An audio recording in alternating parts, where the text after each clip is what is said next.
So what? We're gonna crack it open. You're gonna roll that music out.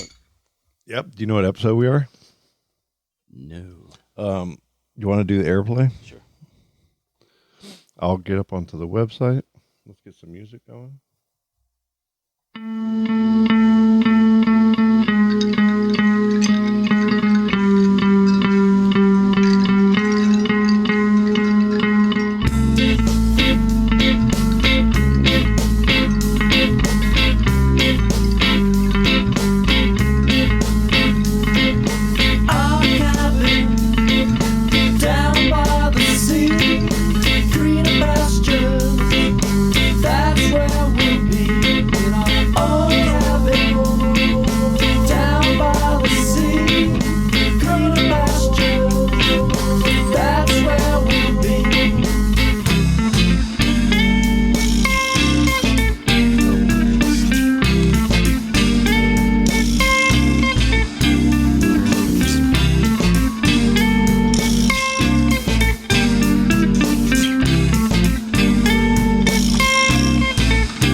Hello there, ladies and gents. Welcome to another episode of the Just the Mic podcast. Hello. T, my homie, my friend, my compadre. We have been working hard. We have not been recording episodes of podcasts, but we have been doing a lot of other things, and it's been a lot of fun, and it's been a little exciting. And we've had some weather occurrences that have been a little feisty and fun. Luckily, not too bad. That we'll get into, and we'll have a lot of other little things. We're gonna riff. It's like we have no plan tonight. Just us two hanging, eating some dragon fruit. Hello, T. How you doing, buddy? I'm doing great. This is really tasty. That's a good one, right? You grew it, right? Yep. That I have one more left. I gave you one yesterday. Mm-hmm. Those three were the last three of this, I think, of this season. And they were the biggest Incredible. ones. And I think just all this rain we've been getting, it's just been perfect. I think it's in my top 5 fruit now. Oh, yeah. The more I eat it, the more it's like refreshing after you eat it. Yeah, dragon it's fruit. Super sugary. I can't wait to start growing and getting some of the red ones with the red on the inside. Yep. And then the yellow ones as well. The round yellow ones. Yeah. Because that's all we ate is this kind. Yeah, the white flesh on the insides. We got the first start from the Perry's house a few years back, and I've had them for a little while, and they've kind of slowly grown, and I've maybe gotten one off of one, like a little one.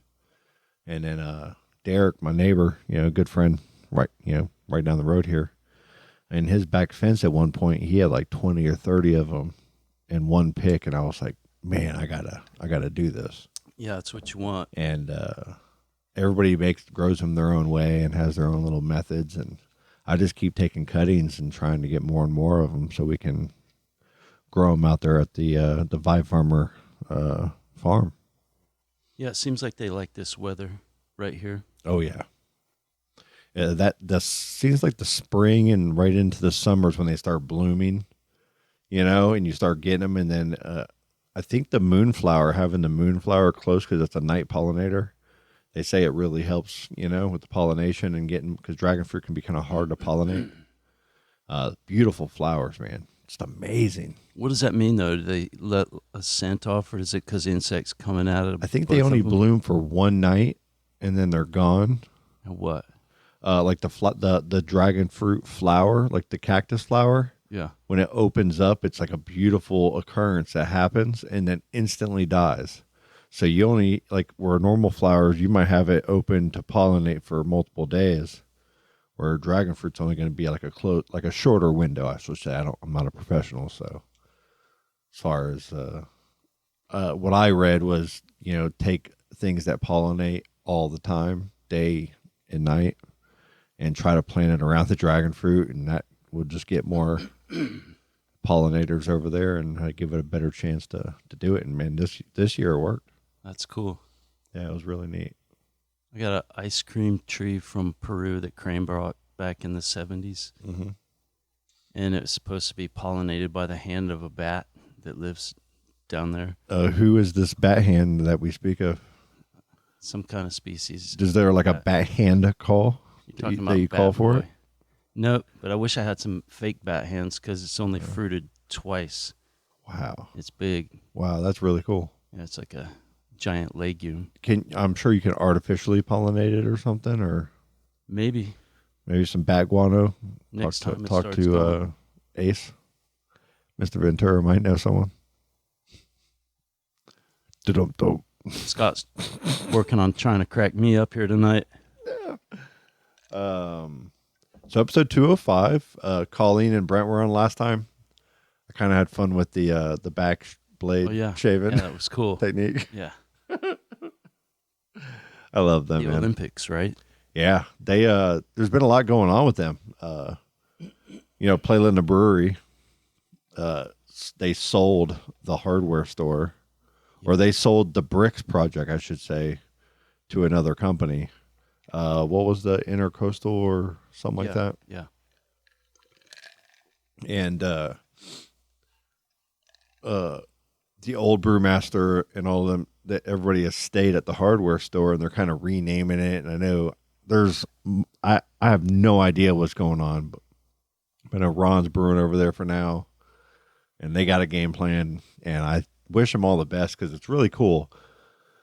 Everybody wants to put the two hardware store and the bricks project completely as one entity, so when it split up, I think people think of it as Playland is gone, and I think the brand and everything is they really want to keep at Intercoastal down there at the bricks project and use Playland Brewery's beer because it's really good, and they have some really good recipes, and they're going to bring their own, pizzazz to the whole thing, and it'll be great.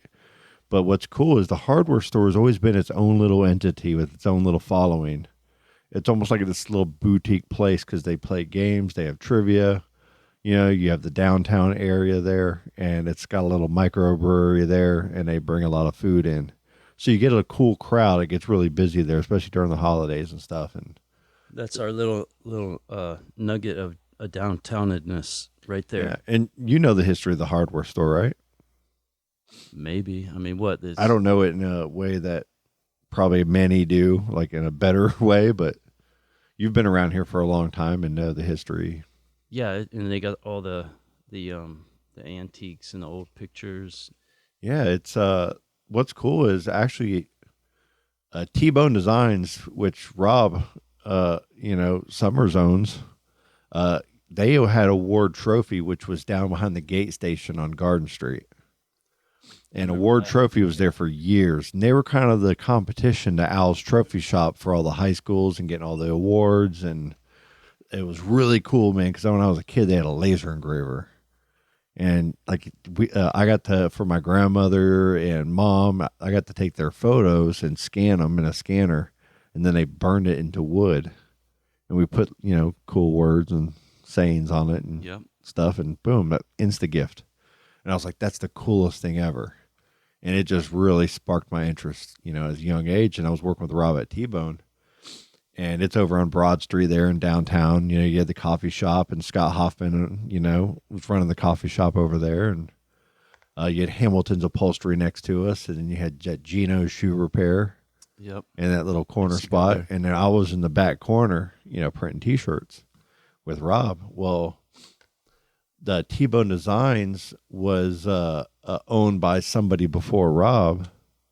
I can't remember the guy's name. It was Tom or Rick or something. He redid that hardware store to in 2000, 2003, 4, somewhere around in that little range. Yeah. And he redid that hardware store to bring it back to its original state from when it was originally opened. And he did a fantastic job. I mean, it was just badass. And he would always come in and talk to us about how they used to make screens and stuff, So we kind of had a relationship while they were building all that. And it was really just interesting. And then to see a brewery go in there and say, we're going to keep it the hardware store. It was kind of cool. It is cool. Because it's very unique. And then for it to get now, a different thing happening with part of Playland but the hardware store name stands. And I'm kind of like, hell yeah, it's like Lieutenant Dan. It's cool. I'm like connected to all them buildings, since I was a Yeah. kid, right? Yeah. Mom's worked at Kloiber's Cobbler. across the street when it was a bank. Yeah. Yeah, and the old surf shop was there, and Clover's. Yeah. What'd you eat there? Turkey pasta salad. Okay. And would get like a peach cobbler or blueberry or blackberry cobbler. And they give you the baked beans or the black beans with all the onions and the cheese. Those are good too. Yeah. They used to get a lot of their stuff from Sunrise Bread. Okay. Like they'd bring a lot of their breads in from them. But then my Aunt Kathy worked at the bakery at Publix. And, my Uncle Schmitty worked and did bread for a while there before, they had Galaxy Metals and all that before then that he worked at with, that's, Schmitty, we got the shelves in the studio from exactly. him, Yeah. basically through Dave. Oh, yeah. Yeah. And that's why it's so funny, the whole big picture of the hardware store, like the whole, shebang, because it just has all of this connection and everything to it. And Kloiber's, he, the owner there, he was like, when I was getting married the first time, like, do the wedding here. He was in love with my Aunt Kathy at Publix, and he just always liked her. And Schmitty, and I think worked there for a while too at Kloiber's.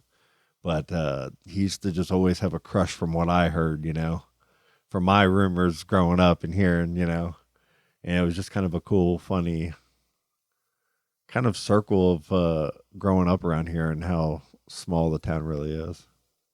So, where the old post office was right there? Oh, yeah. And then like a little bit towards US 1, the furniture store used to be. Babcock?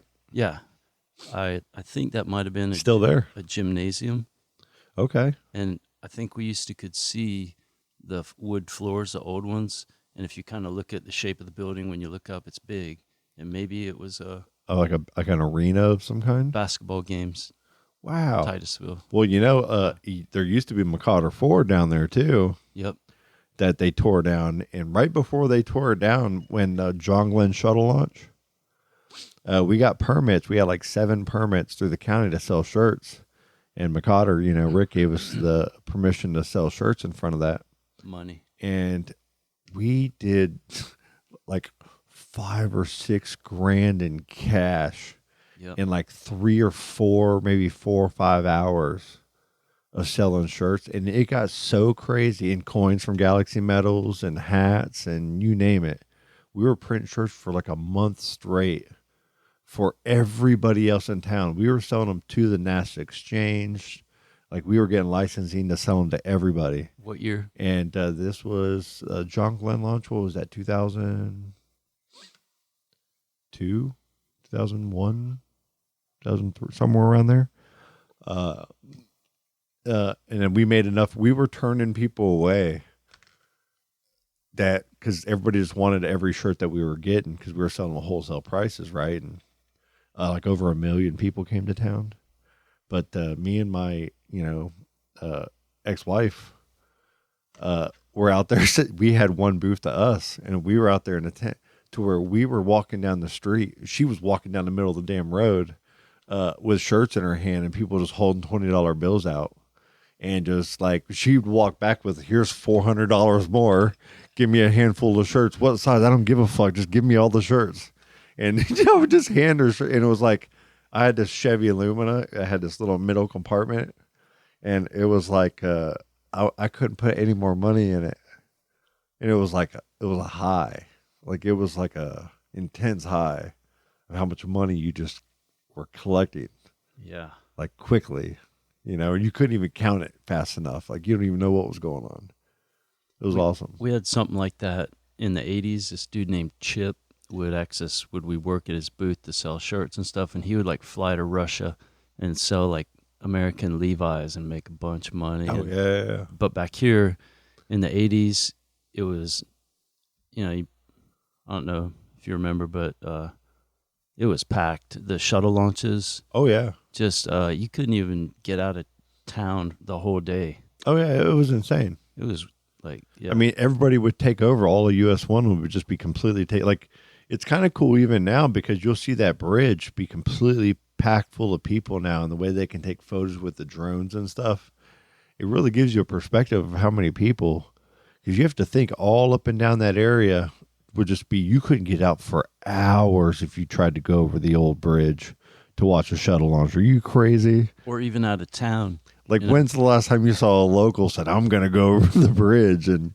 man, we know better. Yeah, if you weren't selling something, yeah, stay out. Right? But if you were selling something, get over there because you're going to sell out. It's amazing. I've seen a guy wipe out on his motorcycle. Flashback while we was sitting at the booth right in front of where Little Caesars used to be. Okay, yeah. Marina. Oh, man. Trivia nugget. So you shared with me earlier a picture of, we just had Hurricane Milton come through. And, wow. No, that ain't a picture, but yep. You had Hurricane Milton come through, and Hurricane Milton was,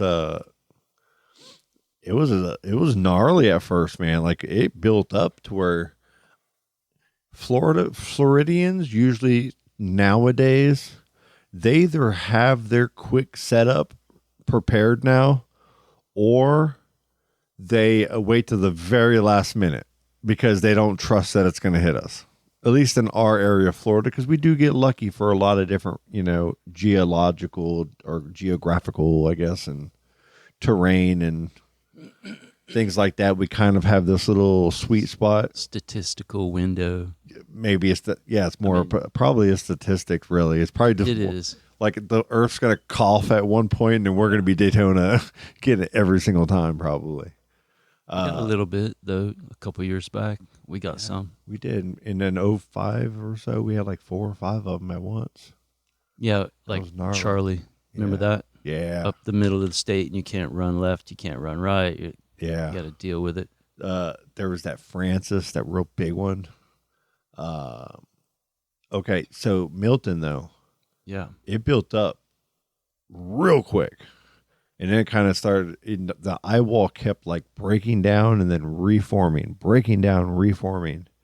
So online, to all the meteorologists of the world, this thing is going to be the strongest ever. And the people are watching it and going, let's get prepared. And you were seeing for days, people just getting ready. The powered trucks lined up, ready to rock. Ready to go. Yeah, that's good. We started getting so much rain that I think the initial fear was flooding big time. We're already from the previous hurricane wind, what was it? Helene? Yep. And on top of that, like you said, the wind. Yeah, if you're in the bad spot. I mean, you're going to get that 100, gust, 100 plus. You're going to get some sustained 80, 90, over here, 100 or in the right spots. If you're in Vero Beach recently from Milton, I don't know if you heard, but they had like I forget what the name of the scale is, but it was a 3, and it had like maybe 155 mile an hour winds, and it cut a big swath, like 500 yards wide or something, 500 feet wide. I didn't see that, but that's intense. Like, geez. Look at New Smyrna. Look at Cocoa Beach had early on some tornadoes at the old Blockbuster and Supercuts there. It's out the Publix Plaza on A1A as you're going towards Coconuts on the right hand side there. We used to go to Blockbuster there all the time for our movies. And within before the storm even hit us, they had a tornado there. We were kind of in that little, you were calling it like a question mark maybe or something? So when a storm come up and it finally got away from land, it started getting beefy, and right when it was starting to hit, the eye was coming ashore, that one feeder band that was coming up southwest Florida, and it eventually it tagged everybody down there all the way up to Vero.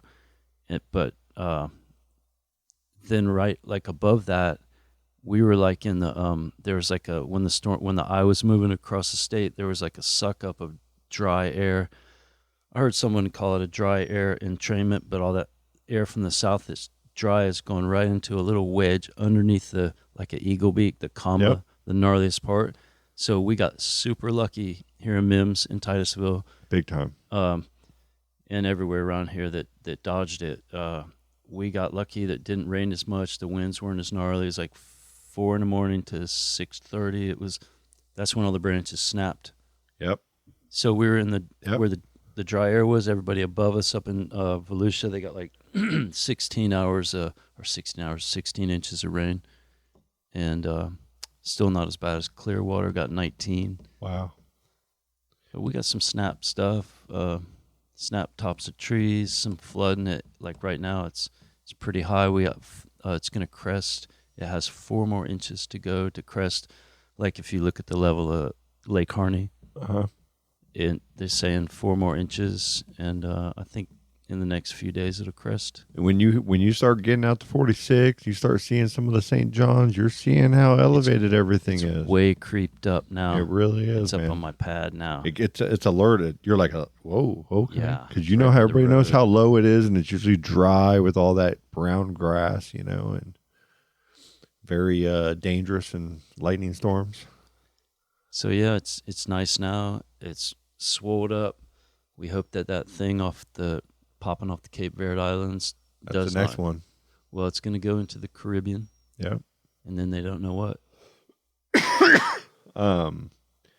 This last storm though, man, it really did have people worried on the, when you're looking in the forums in our little Sherwood area here, we're kind of prone to some flooding, and there's been a lot of underground work with replacing pipes and trying to get better drainage systems. How did they do?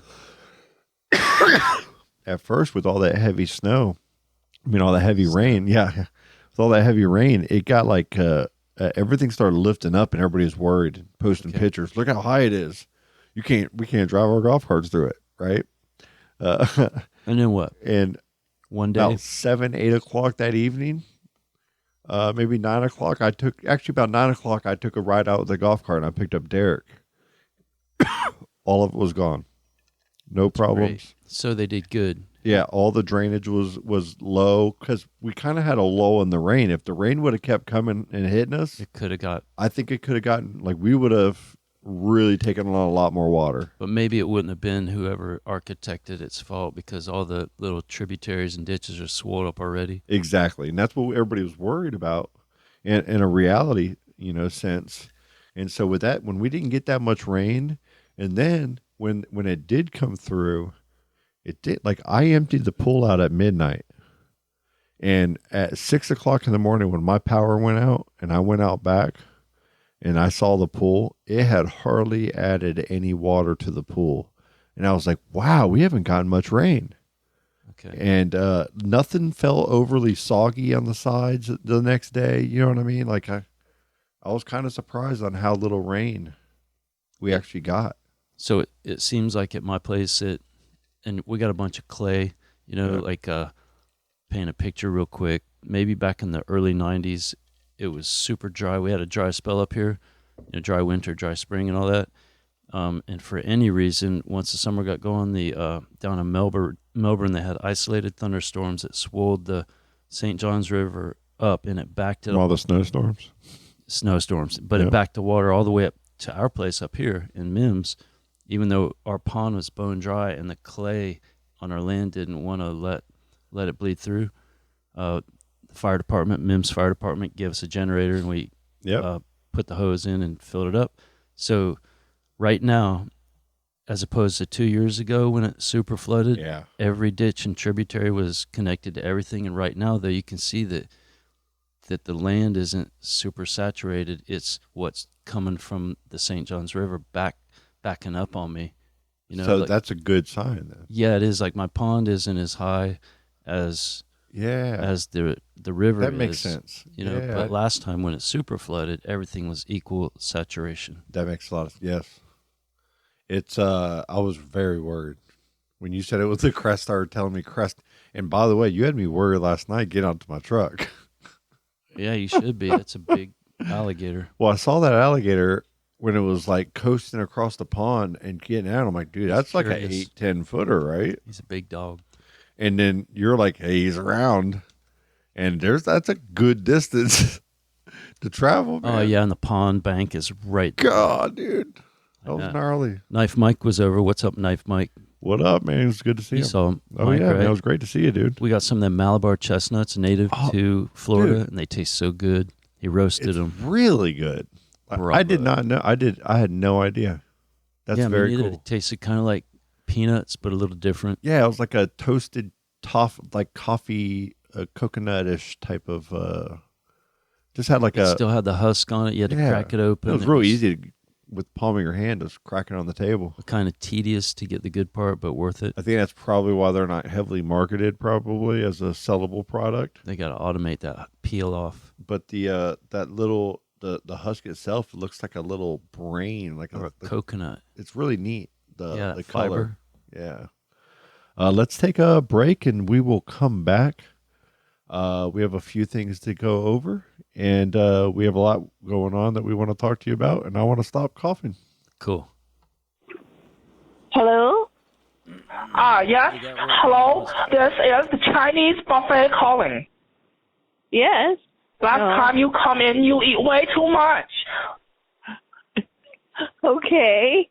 You're not allowed back anymore. Okay. I got your number from credit card info. Okay. This is not homeless shelter. This is restaurant. You eat all expensive food. You eat all that crab leg. No, I didn't have any crab legs at the restaurant. You take so much food and not even eat all. I throw out full plates when I leave your table. I don't know what you're talking about. You bad customer. You start talking. Yeah, I'm sorry. 就是他，我叫他永远不要再过来了。 Oh my goodness. Oh, okay. You no come back. You bend.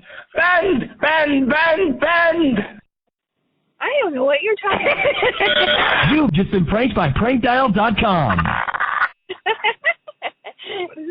Prank dial. Crazy people.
Hello?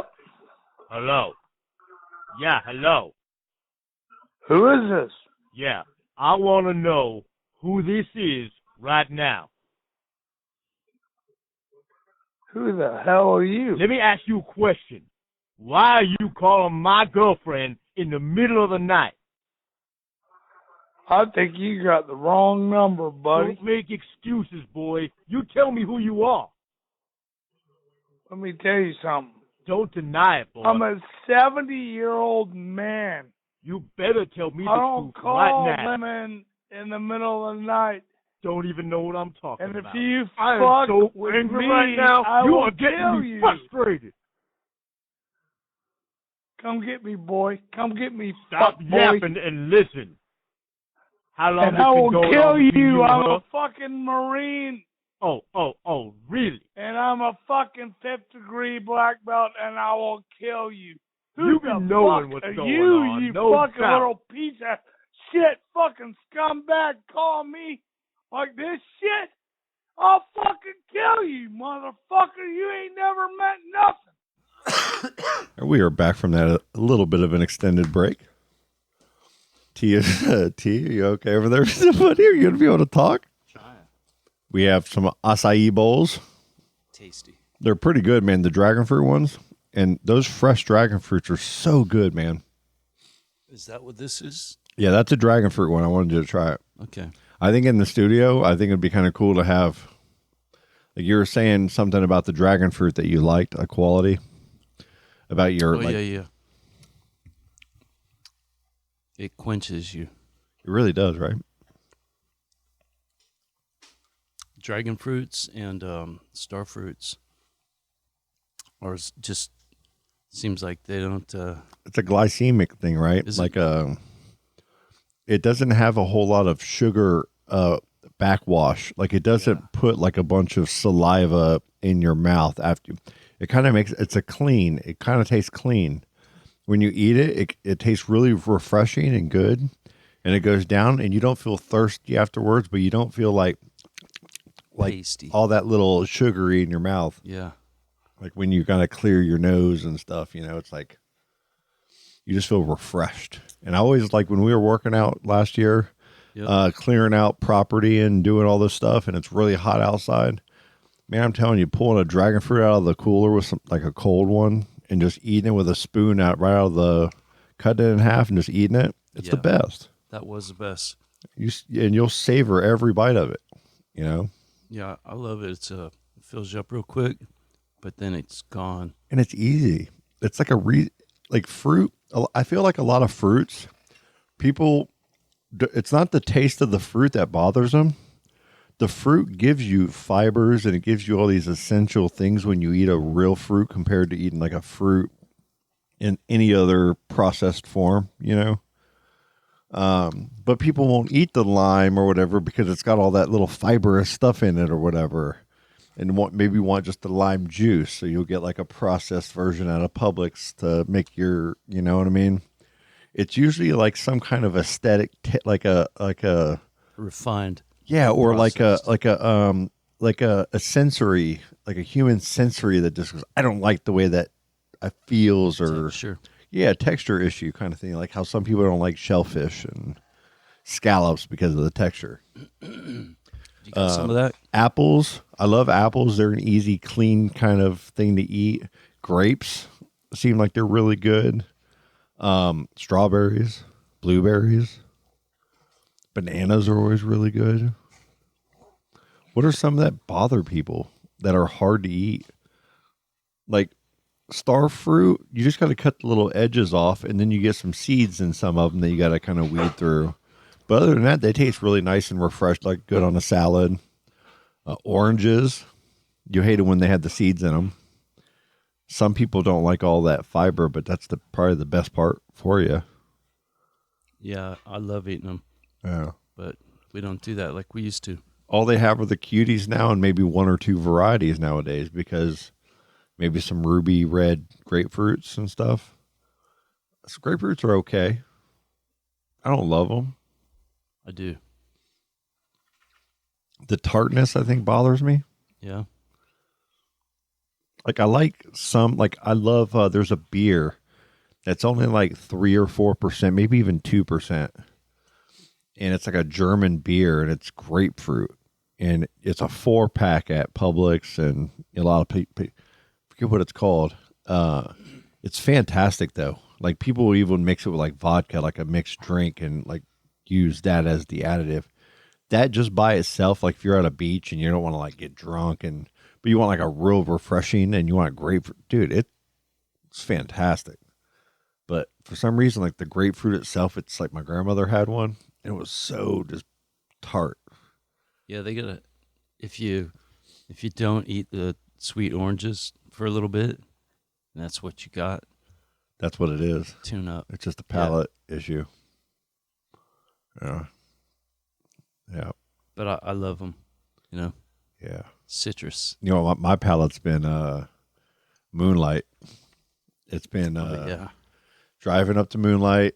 Lori and I went the other night, and then Lori and I and the kids went the other night and watched an episode of our Outer Banks from Netflix.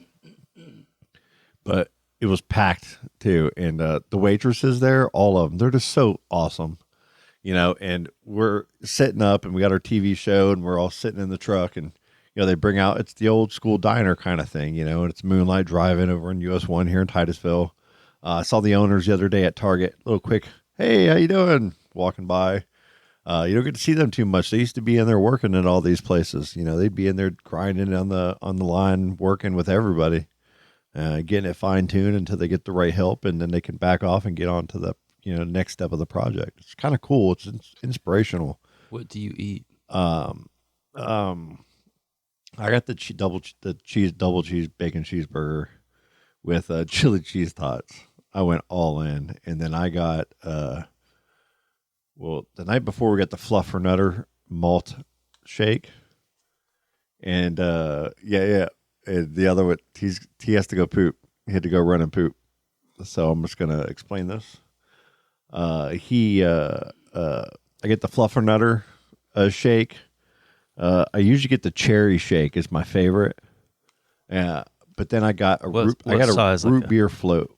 Talking about large.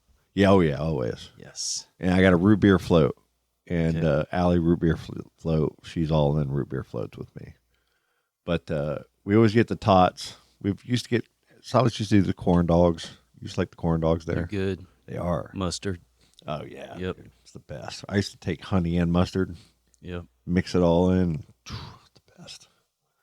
I just love that place though. It's just Moonlight's the best. It's a great atmosphere. You can sit back, watch, hang out, just sit in your car and eat. It's like the best, man. Old school. Yeah. Yep. It's so we've been doing that. I got a roof leak in the house I haven't talked about. Got a roof leak up there. The leg lamp was getting a little bit of water on it from the front window. That's a little gnarly. I found the leak. Is it one of them leaks that only leaks when it's super saturated for more than a few days? Yep. So I got to get that handled. Yeah. So I got to figure that out. If you know anybody, a good roofer. I got a guy, but he's probably going to be busy making money. So I'm kind of going to wait it out, and wait till things calm down so I can hire somebody cheaper to come look at it and do the patch or do whatever's got to be done. I got the extra shingles and stuff, so I think we can figure it out.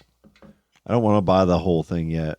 I'd kind of like to wait and see if Elon or some of these dudes come up with some cool solar stuff that really makes sense, because that would be kind of interesting to do. So what, outfit your roof? Yeah, I have these green shingles up there that they're probably about 7 or 8, 9 years old now, so they need to be changed, in the next 3-4 years probably. The back porch though, it is a metal roof, and they probably shouldn't have used metal because the slope just isn't good enough, and those grommets on those metal screws, they wear out and it causes leaks. So it leaks right through into the wood. I went up there Sunday morning, about 3 hours up there. And I just replaced as many screws as I could find that were even remotely bad. And any of the ones that I pulled up that still had good rubber, I flipped them and took real bad ones and replaced them with a little bit better ones. You know what I mean? Yeah. And just tried to improve as much of that as I could. And then I took some sealant and put it all around the top part of the house in some areas. And then I found there's like a gutter up there. And the gutter from the upstairs part comes in and like ends and comes right down the rooftop. And I can see exactly why it's puddling right there above my fireplace. It's right over our head right here is where it's happening. So right here at this tip, there's a gutter that just drops water and it just runs right down my top of my roof. And then it feeds a gutter system there that's supposed to kick it out to the side of the house. And that's okay. Well, when it rains a lot, it builds up there, and that's brick. So brick is porous. So that brick just starts seeping that water that's sitting up there stored away. And they try to have this flashing down, but the metal roof, it has all these places for water to go back channel. And if there's enough water and wind, it can push it up the channels of that wood and just soak everything. And that's what doesn't make sense. And a guy, our friend Matt, he's a roofer, explained that to us. A hilarious roofer that I've known for so long. And I could tell you so many horrible things, but I won't do that to you, Matt. It's the best. But he explained to have like a better type of asphalt type of roof in the back area or a different type of roof back here would have made more sense than, and then maybe a metal roof in the other part of the house instead of the shingles there, All right. But I even don't, the reason I don't want to do the metal unless I guess somebody can talk me into a good solution that is reliable, is I don't want to lose the Wi-Fi experience inside the house. Like this whole house is Wi-Fi'd up in a very good way. So the kids upstairs get good internet in their rooms with the wireless connections. And they say when you put a metal roof on the house, it just screws up all the wireless stuff. I'm going to go ahead and say enemy of the state, Gene Hackman and Will Smith. Yes. They had them a Faraday cage. Yep, they sure did. So we need a Faraday cage. Maybe. Probably. Or whatchamacallit. If we can get a good sponsor for the podcast, Yeah. Faraday cage maker. Maybe a local. That's we it. can find a local. It'd be nice. Yeah. We are close to NASA and everything. Putting it out SpaceX. there right now. I'd like to end the show with a little bit about what you've been working on, T. And I'm setting you up yet again tonight. The whole penguin meal thing? The whole setup, everything. I just, here's some sugar cane from out back, processed down just for you. Here's some acai and some dragon fruit. And here's some, really fresh hand squeezed water from the gods. Tell us about the studio. You've got a lot of things happening right now that we haven't touched upon. And I know we've kind of been hinting a little bit.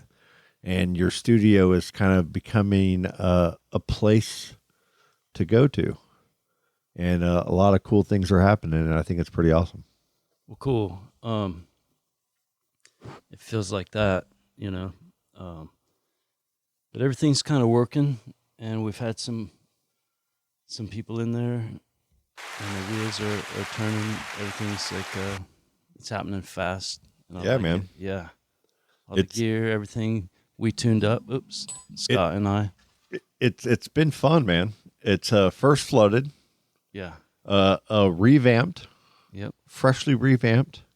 Studio, monitors, Macs, everything moved into proper rooms. Tables built. Lighting installed, updated, played with, Carpets. cool lights, cool flashing lights, cool electric kind of cool lights, iPads and Mac Minis and couches, bunk beds, old school little areas to sit and chill, refrigerators that we didn't have before. Jonas, Misty. Jonas, heck yeah, I do with the fridge, man. Storage for drinks. We're going to get like a water container out there. We just got one of the Macs redone and we got Discord up. So there's like a Vibe Farmer Studio Discord that's going to be like a channel that's up, and it's probably going to be dead for a while as we kind of develop it and get all the channel setups and everything. But it's going to be a place for local musicians and local music. There's going to be links to live chat with like Thad and anybody who's in studio, like when you have Flagman or Kyle and the 8 Minute Miles or Quill Darling and any of the other people that Ryan, dude, everybody in your network that you're going to be doing a lot of your own stuff. There's going to be a Vibe Farmer podcast. There's going to be all these cool things. It's cool. And the studio is like really like right there. Like it's way in the pocket. It's the best it's ever been. And it's like, it feels great to just flip a few switches and, So who you been working with? What you doing? Worked with Sam and Grant and Austin from Flagman. Yep. Recently. I think we're doing some stuff, audio for video. One of the best TikTok channels ever. Flagman. Yeah. They're great. They're super fun to work with. And so tracks for some audio for video and some sketchy stuff like writing sessions and also some stuff for like album. Yep. Yeah. It's what? I'm trying to leave you hanging. You're like,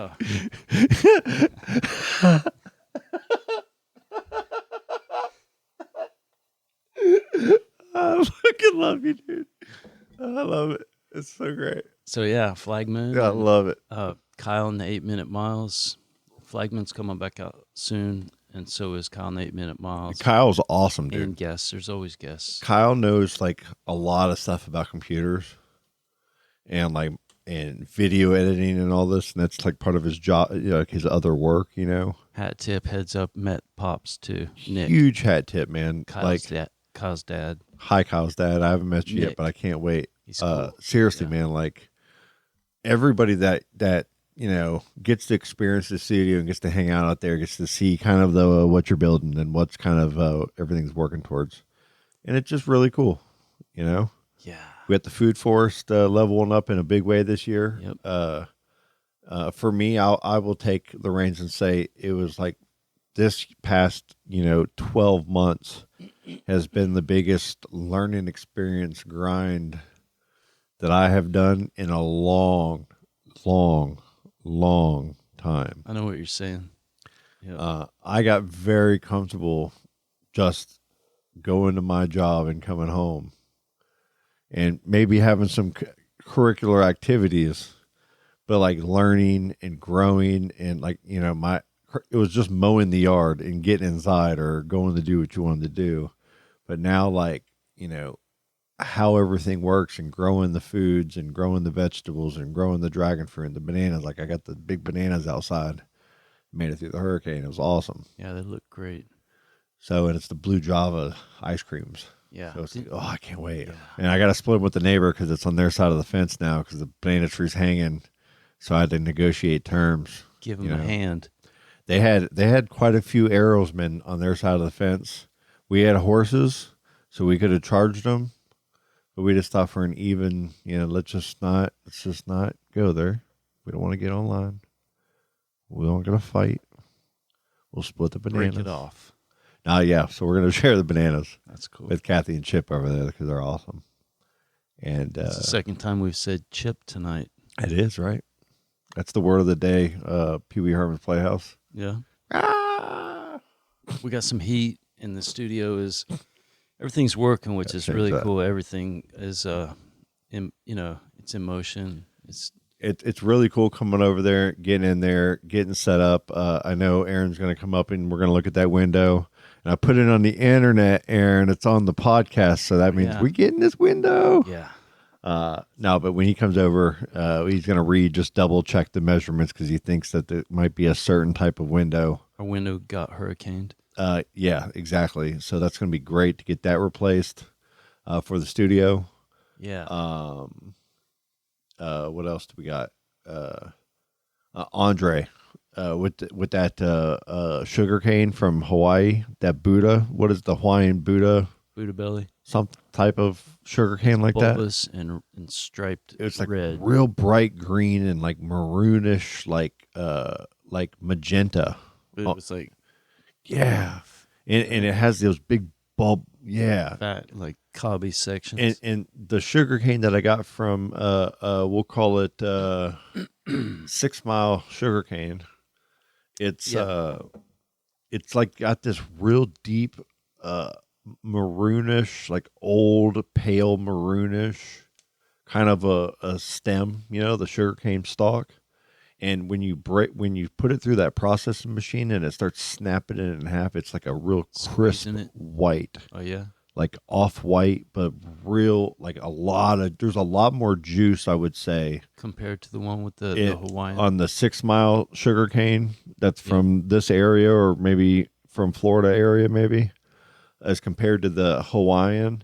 The Hawaiian didn't get as tall, but it was real easy to work with, and it was only the first season from a little cutting. Usually it takes a little while for the big boys to start really popping up, so I'm really interested to see what this other sugarcane does. Scott has like a sarcophagus above ground, like an earth box, and it's full of a bunch of rooted pieces. They're fixing to just pop everywhere. Yep. And then I've been taking the old stalks and kind of throwing them over there and letting them kind of break down and process into the soil. And then I'll throw some, peat on top of it and throw some leaves, some oak leaves and stuff.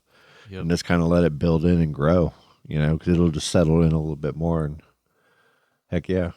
But I'm just going to grow those sugar canes as big as I can out of there, because the one that I processed, that was the Hawaiian, when I processed it, it came out like a pink coconut would. When you see the coconut juice that's pink, it was like that. And then I feel like I put it in like a mason jar is where I collected it in, and I put it through a strainer, and I put it in the kitchen, and I walked out there, and I spent probably about an hour out there freaking getting 20 stalks of the other cane, put through that press. I don't have the right bit for my drill. I spent forever looking for it too. I couldn't find it, so I just had to hand do it. And oh man, it's a lot. So was it? But by the time I came back inside and I saw it, I feel like it almost changed color a little bit. Okay. Like it wasn't pinkish anymore. It was like an off pinkish green color. And all I did to it is I added some ice to it and some water, and just spun it up and drank it. And it was amazing. It seems like it would be maybe colored, because aren't them stripes kind of tinged like pink? Pink and green. Okay. And so I felt like both of those colors on the bark, that green and magenta, that lime green and magenta, it came out into the colors of that juice. Very cool. And what is this I'm holding in my hand here? Now that right there is just the cane sugar, and I in a pot for I just let it seep. Sweet. And just slowly boil down. Yep. And last night, about midnight, I turned it off. And then this morning, I turned it back on. And by about 2:00 today, I felt like it was thin enough to go ahead and, and save it. Because last time I did it, I kind of burned it. And it was a little too... carameled out? It was too carameled out. Like almost like too much, like more than molasses even, Yeah, way like earthy and woody. So it was perfect to use for fertilizer, just to break it down with some water and feed the plants. Yep. So this one here, I was kind of hoping to, it was good enough to use for either a drink. You can make like a really good ice cream out of it. He's got it in a mason jar. Yeah. And it looks like it's amber. Yep. But pretty. And it's just cane sugar juice, Wow. And it's just processed down to like a syrup form. Can you tell? Really good on it's really good on ice cream and yogurt and yeah. What's the viscosity on the scale? Yeah, right. I was too. I was taking a spoon and going, "Oh, that's too runny." Yep. And finally, I tasted it, and then I tasted it one more time, and I could taste the difference in the flavor, and I liked the way it was so much, I didn't want to change the flavor anymore. I was gonna say that's one of the best ones. Yeah, it was perfect, man. Super excited. So, I'm gonna go backwards, but the flood waters are creeping up. They stepped up. Like, if we didn't paint you enough of a picture the last couple of days, if you drive by the St. John's, it's swelled up, trying to come up on the road, but we only got like a couple days. Yep. maybe through the 15th. Is that what I heard? And once we get into that little safety zone, Well, hopefully the thing off of Africa don't want to, add to the problem. Yep. And if we can get safe on that, we come into winter. Yeah. Things will dry up. It'll be gators will start going away, right? Yep. Will they? Simmer down. They all go to the deep water. So then we can kind of maybe clean out a little bit. Yeah. You know? Oh, man, that dog. And start planting some of our food forest stuff. He's got some egg over here.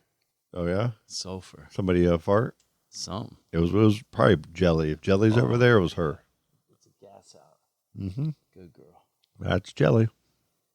So, yeah, life's good. We're blessed. We're super blessed. Made it through the storm. And them that didn't, we celebrate your life through all the storms up north. We got very lucky, but so many people, obviously are still without power even right now. It's some communities you see post online of neighborhood cookouts because of that. There's optimistic ways to look at it as long as people have their health, that they're bonding experiences with family members that are maybe enjoying this together that normally wouldn't be together. There are positive ways to look at it. But then there are kind of not positive ways to look at it, and people that have, lost their life or, had something terrible happen or, be hospitalized or even. Are severely injured or have a pet, something happened with a pet, or anybody, neighbor, friend. I heard about a story about rescued kittens. Yeah. That was good. Flagman. So I heard on Ryan Hall, y'all, the weather guy. Mm-hmm. He takes donations and he helps promote other people who got legit places to make donations to help out everybody that got rocked. Yeah, my mom is always tries to find like very good ways to donate. Yeah, like what's happening up in Asheville. Like she doesn't like to donate. We've all donated to I'm sorry to say this, but like to a charity, like a main charity, and so much of that money gets whittled through paid staff, which is deservingly so. I understand the business and running a business and the cost of running a business and feeding families and paying bills. I understand that. It's just marketed in such a way that's not reality, and it's been exposed so many times to where, so now it's like important for these small, there's like Yellow Brick Road or something like that in Orlando, and there's all types of people that can connect to real charity that helps the community in a direct way. That's where the funds are appropriated in the best way to help the people, quick, like, yeah, yep, all that stuff. Well, let's call this an evening. Yep. It was very fun getting back in here and doing this. Yeah. I look forward to some of the changes and things that we have going on. The big picture on even doing Adjust the Mic for as long as we've continued to do it after all of the changes that it's gone through. It's almost like the name is so fitting of Adjusting the Mic, because I feel like that's all we do here. And it's just because we do this in a way that's just convenient for people and fun. And it's just something to do on the side that, we have goals and we have, visions, but this is kind of like a stepping stone to teach us when we do things a different way on what to do and what not to do. And I can honestly say we've gone everywhere from the cheapest route possible to start doing a podcast with the most horrible quality, sound, and not having just the ear yet to understand what sounds good out of a radio and the changes, to slowly, gradually learning that, and then meeting someone like Thad who says, yeah, no, good try, Grasshopper, but you need this. This is Apple. These are Macs. Yes. You need to use this stuff, and you need Logic and this and that. And Like, but I like this and that and this. And you're like, well, that's cool too. But Let's the Zoom, figure it all out. Yeah, the you know? Zoom is simple. And it's been really cool learning all of these things. And now to see, I can actually have a studio over there to get creative. Like Silas will get over there on the piano. Scott's got a tech pit over here. It's cool. We'll lay it all out. Yeah. But then we can actually sit at a bar now and just like And do a fireplace. podcast in a much better way that we can actually do phone calls with. What do you call them? What? Where you can sit up there? Stool? No, the whole area, like Oh, that little half window there, that little bay window. a bay window. He got a bay window. Yeah, and I actually kind of made it to where it's like it's got like a real thick mattress, memory foam mattress, and big old like corduroy pillows. You can like sleep there. So if like guests come and family comes, you know. He got a room to the left of it full of plants and fish and turtles and all kinds Yep. of seeds. You got the dog crate in there. We have like a little place where I can start seeds in there. I can like grow some of the indoor plants with some little LED lights and stuff. And I got the fish tanks and the turtles, and it's kind of fun. It's cool. He's got a new piano. Yep. Bunch Yep. of Silas gets on there a little bit more than anybody. Yeah, we got the drums. We got the nice little setup over there. Actually, I can do my work over there too, my logistics stuff on the little side laptop and computer, and pretty much anything that I've bought for here and ended up not using here, it's over at T's house, and it's either on it's either a monitor on a wall, or it's like Gizmo, where it's sitting over in a little a corner somewhere, about to get used. We have a whole. Thank you, Scott. Dude, it's the best. Thank you, Lampin Media. That's what it's all for, man. Yeah. Is over there, we're going to have the Zoom 4 channel setup with calls. That's going to be able to talk to friends. He's going to be able to get onto like a Discord channel and like talk to a voice person on there and have a conversation through our own. What's a voice person? Yeah, the internet voice person, man. Yeah, whatever that is. It's really interesting. All the little connections that are being made, and things that are happening. And it's all for a really big picture reason that's will be developed and told when it's supposed to be told. Yeah. And that's what's cool about it. But overall, it's about heat. Yeah, it's just about learning how to. Learning how all this stuff works, so we know when the time is right what we want to outsource and what we need to do in-house. And the creative stuff that we can do in-house is just getting better and better. Yeah. And that just takes time. And it's, we've had a lot of hurdles. And we all have lives and families and real life situations that we hit every day with our jobs and, you name it. And all this stuff that we get to do is fun and on the side, so that if you get an episode out of us, sometimes you'll see me post 2 episodes in 1 in 2 days that we did in 2 or 3 days, and I do that just. And it was a storm, and then was busy, and I don't like putting things out. I don't like if I record something, it's fresh in my brain. So when I go to do the description and everything, I can just get it out there, and I know I can put it on the website, and I can make it auto post on the right day, like every Wednesday. So every Wednesday there's a show, and it would really help our listener base and all that in the long term. But if I'm being very, very honest, that's really not my goal. And I don't think you guys have ever heard me kind of beg for listeners or downloads or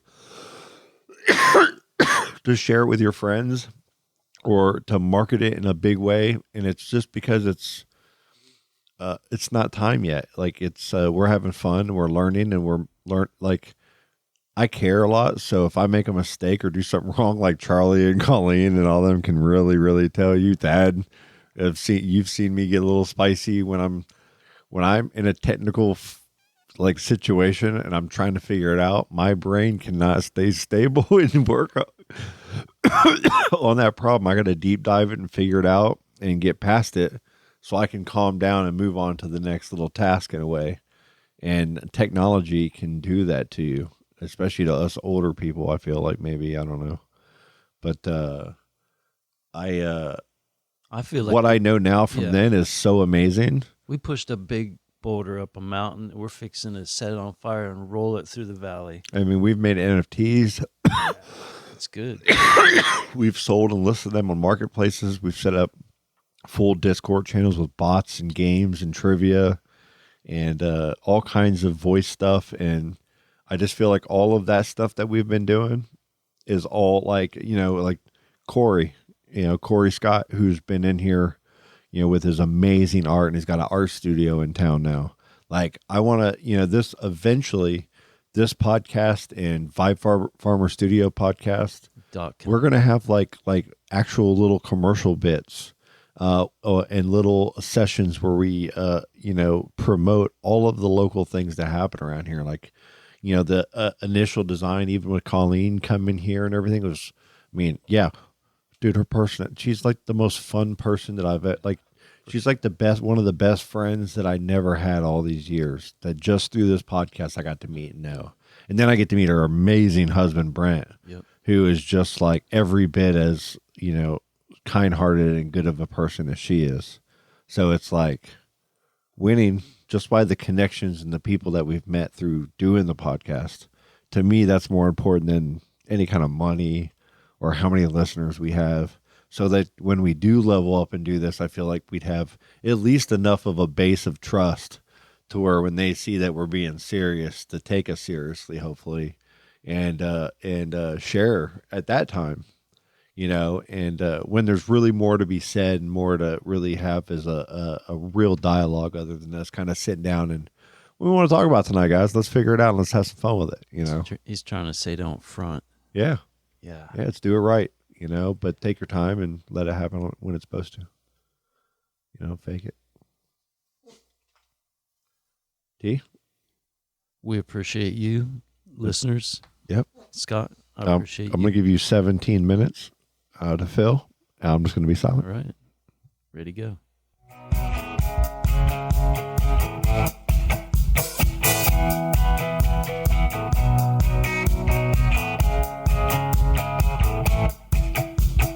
Daisy's in a tube top, screaming from the top of her lungs. This all ends tonight. Daddy's on the floor, he's screaming for more, saying you're gonna be alright. Daisy's in a tube top, screaming from the top of her lungs. This all ends tonight. Daddy's on the floor, he's screaming for more, saying you're gonna be alright.